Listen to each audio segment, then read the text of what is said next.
हाँ जी, वेलकम है आपका क्रिएशन नर्सिंग क्लासेस में। आज के इस सेशन में हम डिस्कस करने जा रहे हैं न्यू टॉपिक जो कि है मिनरल से। आज का टॉपिक रहने वाला है मैग्नीशियम पर। इससे पहले हमने मिनरल्स में से कैल्शियम, पोटेशियम और सोडियम डिस्कस कर लिया था। आज हम डिस्कस करेंगे कि मैग्नीशियम क्या होता है। तो चलिए स्टार्ट करते हैं। तो मैग्नीशियम क्या है? एक मेजर मिनरल है। तो मिनरल्स का क्या है? ये एक टाइप है। मेजर मिनरल्स में से ये एक मिनरल है। और ये क्या है? जो इंट्रासेलुलर फ्लूइड रहता है, इंट्रासेलुलर फ्लूइड में सेकंड नंबर पे पाया जाने वाला कैटायन है। मतलब इंट्रासेलुलर, जैसे कि ये सेल है, सेल के अंदर जो फ्लूइड रहता है उसमें ज्यादा अमाउंट में होता है पोटेशियम, जो कि फर्स्ट मेजर कैटायन है हमारी सेल्स के अंदर पाया जाने वाला। उसके बाद सेकंड नंबर पे आता है मैग्नीशियम। तो मैग्नीशियम सेकंड क्या है? मेजर कैटायन है जो कि इंट्रासेलुलर फ्लूइड के अंदर पाया जाता है।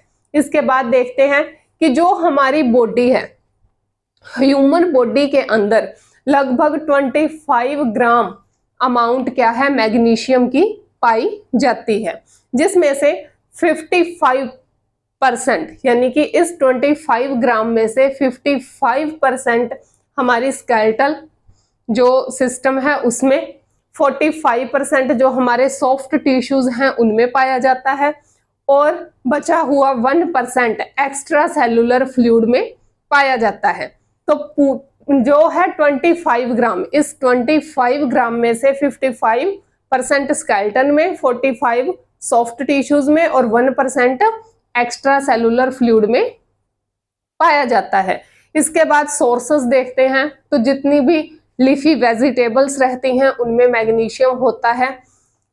सीरियल्स, अनाज हो गए, बीन्स, फलियां वगैरह हो गई, फिश हो गया, जितने भी सी फूड हैं उनमें, और जो नट्स हैं और कुछ फ्रूट्स जैसे कि एवोकाडो हो गया, तो इन सभी में क्या है? मैग्नीशियम पाया जाता है। नट्स जैसे कि हमारे आलमंड हो गए, काजू वगैरह हो गए, तो इनमें भी क्या है? मैग्नीशियम होता है। इसके बाद देखते हैं इसकी डेली रिक्वायरमेंट। तो एक अडल्ट के लिए 200 से 300 mg पर डे इसकी रिक्वायरमेंट होती है। चिल्ड्रन के लिए 150 से 200 mg, और जो इन्फेंट हैं उनके लिए 100 से 150 mg पर डे मैग्नीशियम की रिक्वायरमेंट रहती है। बात करते हैं मैग्नीशियम के फंक्शंस की। तो फंक्शंस में ये वर्क करता है एंजाइमेटिक एक्टिवेटर के रूप में, यानी कि जो हमारी बॉडी के अंदर एंजाइम्स होते हैं उन्हें एक्टिवेट करने में क्या करता है? हेल्प करता है। तो एक एंजाइम एक्टिवेटर की तरह ये वर्क करेगा। उसके बाद जो हमारी बॉडी के नर्व सेल्स हैं उनके नॉर्मल फंक्शंस के लिए इसेंशियल रहता है। जो मसल्स हैं तो मसल्स के फंक्शन के लिए भी ये जरूरी होता है। इसके बाद ये हेल्प करता है ब्लड के अंदर ग्लूकोज के लेवल को एडजस्ट करने के लिए, यानी कि ब्लड के अंदर ग्लूकोज का लेवल मेंटेन मैग्नीशियम करवाता है। इसके बाद जो हमारी कार्डियक एक्टिविटीज रहती हैं, कार्डियक एक्टिविटी मतलब जो हमारा हार्ट रिलैक्सेशन और कॉन्ट्रैक्शन का काम करता है, उसमें भी ये क्या करता है? हेल्प करता है। कॉन्ट्रैक्शन और रिलैक्सेशन, यानी कि इसे क्या बोलते हैं? जो कैल्शियम है उसका ये एंटागोनिस्ट होता है, कैल्शियम का एंटागोनिस्ट होता है। इसके बाद प्रोटेक्ट करता है और सपोर्ट करता है माइटोकॉन्ड्रिया को। माइटोकॉन्ड्रिया क्या है? हमारी जो सेल है उसके अंदर माइटोकॉन्ड्रिया पाया जाता है, जिसे पावर हाउस ऑफ सेल बोलते हैं। यानी कि हमारी सेल के अंदर जो भी क्रियाएं होती हैं, मेटाबॉलिज्म वगैरह की जो भी क्रियाएं होंगी, तो सारी की सारी एनर्जी इस माइटोकॉन्ड्रिया के अंदर जाके सेव हो जाती है। इसीलिए से पावर हाउस ऑफ माइटोकॉन्ड्रिया या पावर हाउस ऑफ सेल बोला जाता है। तो ये क्या करता है? इस माइटोकॉन्ड्रिया को प्रोटेक्ट करता है और सपोर्ट प्रोवाइड करवाता है। हेल्प करता है ये एनर्जी बनाने में, यानी कि जो रिएक्शंस होंगी उन रिएक्शंस में जो एनर्जी निकलेगी यानी कि एटीपी के रूप में निकलेगी, तो उस एनर्जी को कौन बनाता है, ये मैग्नीशियम बनाने में हेल्प करता है।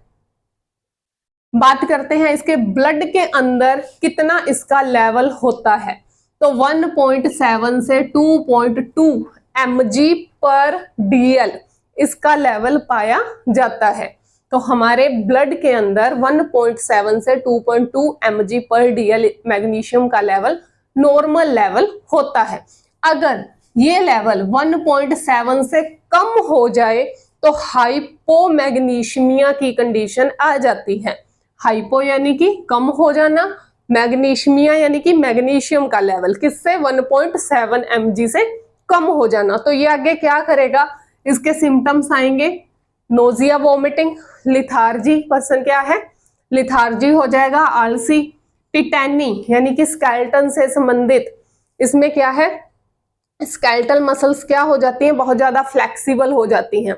कौन कौन सी टिटैनी में, एक तो जो व्रिस्ट वाली, हमारी ये व्रिस्ट वाली है ये, और जो हमारा एंकल जॉइंट्स है ये क्या है बहुत ही ज्यादा फ्लेक्सिबल हो जाते हैं, उनकी फ्लेक्सिबिलिटी बढ़ जाती है, तो वो कहलाता है टिटैनी। पर्सनैलिटी चेंजेस आते रहते हैं पर्सन में, ट्रिमर हो जाता है, जो मसल्स हैं वो क्या है ट्रिमर आता है मसल्स में। तो ये सारे सिम्टम्स आते हैं जब हाइपोमैग्नीशियमिया की कंडीशन अराइज होती है। इसके बाद अगर मैग्नीशियम का लेवल 2.2 mg पर DL से ज्यादा हो जाता है तो हाइपर मतलब ज्यादा, हाइपर मैग्नीशियमिया की कंडीशन आ जाएगी। तो हाइपर मैग्नीशियमिया की कंडीशन में वही नोजिया, वॉमिटिंग, लेकिन न्यूरोलॉजिकल इम्पेयरमेंट यानी कि जो नर्व्स से रिलेटेड इम्पेयरमेंट आ जाएगी, हाइपोटेंशन जो ब्लड प्रेशर है वो डिक्रीज हो जाएगा, हेडेक और फ्लशिंग यानी कि पर्सन क्या है बेहोश तक हो सकता है। तो ये कहलाता है हाइपर मैग्नीशियमिया। तो मैग्नीशियम का नॉर्मल लेवल 1.7 से 2.2 mg पर DL होना चाहिए। तो इसकी अधिकता या कमी की वजह से जो पर्सन है उसके अंदर न्यूरोलॉजिकल और मस्क्यूलर दोनों ही क्या है सिम्टम्स देखने को मिलते हैं। तो ये था हमारा आज का छोटा सा कंटेंट मैग्नीशियम। अगर आपको मेरा आज का सेशन अच्छा लगा हो तो प्लीज लाइक करें, शेयर करें, सब्सक्राइब करें। Thank you so much.